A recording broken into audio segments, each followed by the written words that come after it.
Hey sunshine, it's Cady from DarkSunlight. Welcome back to my BUJO Bites series. I know it can be overwhelming to get started with bullet journaling, so my goal with this series is to break it down into easily consumable, bite-sized videos. In this episode, we'll talk about the productivity level board.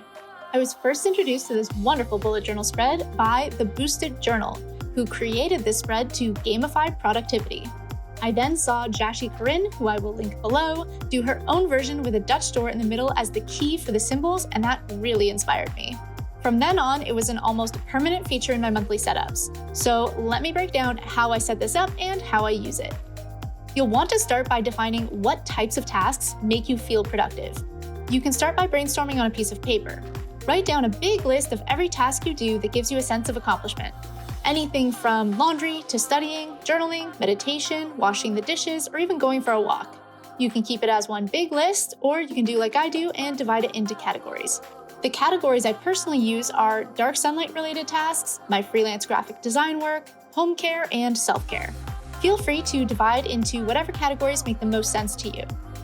Once you have a list of tasks that make you feel happy and productive, you'll want to figure out some simple and easy to draw symbols to represent them. Some of the icons I use I borrowed from Boosted Journal and Jashi Corinne, others I came up with on my own. Whenever there was a symbol I couldn't figure out, I would just Google the task name with the word icon and see what came up in the image search.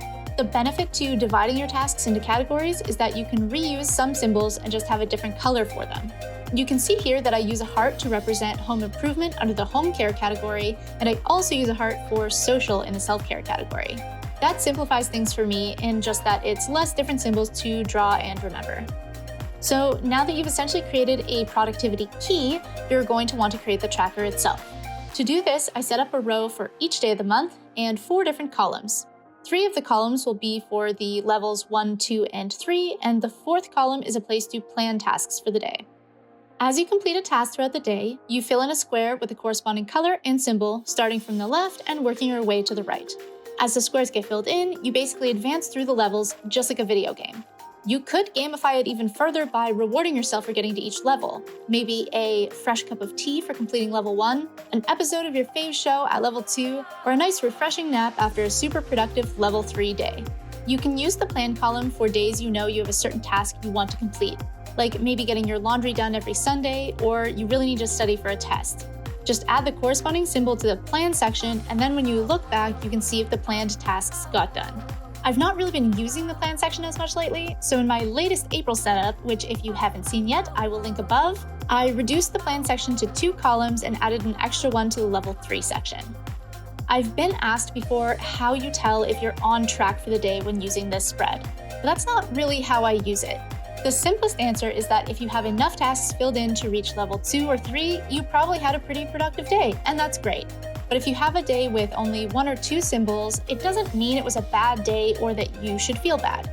Maybe it was all self-care and relaxing that day, which is also great. You can see here the kind of ebb and flow of lots of things getting done through the week and then super lazy weekends, and that's cool.